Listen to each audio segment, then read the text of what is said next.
জাহাঙ্গীরনগর বিশ্ববিদ্যালয়ে শিক্ষার্থীকে ধর্ষণের চেষ্টায় অভিযুক্তকে গ্রেপ্তারের দাবিতে ৪৮ ঘন্টার আলটিমেটাম দিয়েছে শিক্ষার্থীরা। এ বিষয়ে আরো বিস্তারিত জানাতে ক্যাম্পাস থেকে আমাদের সাথে এই মুহূর্তে যুক্ত হয়েছেন হুমায়ুন কবির। হুমায়ুন, ক্যাম্পাসের বর্তমান পরিস্থিতি কি বলছেন শিক্ষার্থীরা?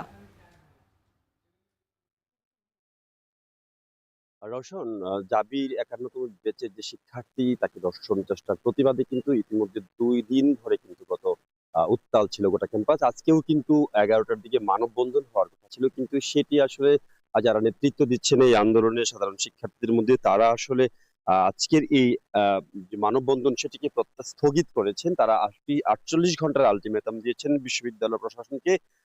যে যে যার বিরুদ্ধে অভিযুক্তকে ৪৮ ঘন্টার মধ্যে যদি গ্রেফতার করা সম্ভব না হয় তারা ক্লাস বর্জন সহ বড় ধরনের আন্দোলন নিয়ে আসবেন, বড় ধরনের কর্মসূচি নিয়ে আসবেন। তারা বলছেন এই দায় কখনোই প্রশাসন এড়াতে পারে না। তারা প্রশাসনের ব্যর্থতা এবং আহ প্রশাসনের ব্যর্থতা এবং দুর্বলতার কারণেই একের পর এক এই ধরনের ঘটনা ঘটছে। গত ১ সপ্তাহ আগেও একজন নারী শিক্ষার্থীকে ফলো করে তাকে পেছন থেকে গোপনে ছবি ওঠানোর মতো ঘটনা ঘটেছিল এবং বহিরাগত প্রবেশে নিষেধাজ্ঞা সহ নানা বিষয়গুলো কিন্তু তুলে সামনে নিয়ে আসা হয়েছে। পাশাপাশি সবচেয়ে বড় যে বিষয়টি, প্রশাসনের পক্ষ থেকে একটি বক্তব্য দেওয়া হয়েছিল প্রক্টর পক্ষ থেকে, যে এই ঘটনা বা নিরাপত্তার যে বিষয়টি সেটির জন্য প্রক্টোরিয়াল বডি দায়ী নয়। এই বক্তব্যের প্রত্যাহার আম দাবিতে, এই বক্তব্যের প্রেক্ষিতে কিন্তু শিক্ষার্থীরা প্রক্টরের পদত্যাগ দাবি করেছেন। তারা বলছেন যে এই ধরনের সিচুয়েশনে এই যে প্রক্টোরিয়াল বডির পক্ষ থেকে যে ধরনের বক্তব্য আসছে সেটি অনাকাঙ্ক্ষিত এবং অনভিপ্রেত। এখানে প্রায় ১০,০০০-এর মতো শিক্ষার্থী রয়েছে। তাদের নিরাপত্তা নিশ্চিতের লক্ষ্যে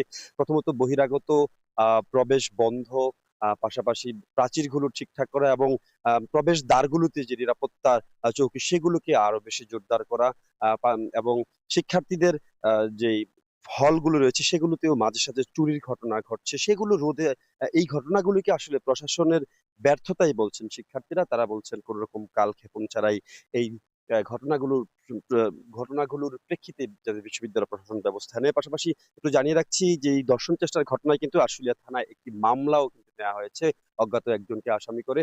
সেই অপরাধীকে গ্রেফতারের দাবি কিন্তু সাধারণ শিক্ষার্থীরা তুলছেন। তারা বলছেন তারা আসলে নিরাপত্তাহীনতার মধ্যেই কিন্তু রয়েছেন। তাদের নিরাপত্তা নিশ্চিতে প্রশাসনের সংশ্লিষ্ট যারা রয়েছেন তারা যাতে প্রয়োজনীয় ব্যবস্থা গ্রহণ করেন, এমন দাবি কিন্তু সাধারণ শিক্ষার্থীরা করছেন।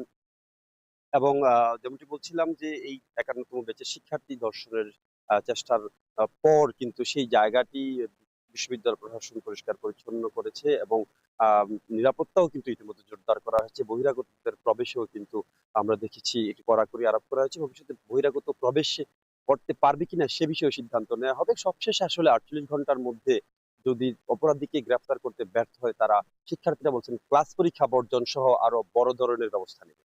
এই ছিল আমার কাছে সর্বশেষ। জাহাঙ্গীরনগর বিশ্ববিদ্যালয় থেকে যুক্ত ছিলেন হুমায়ুন কবির।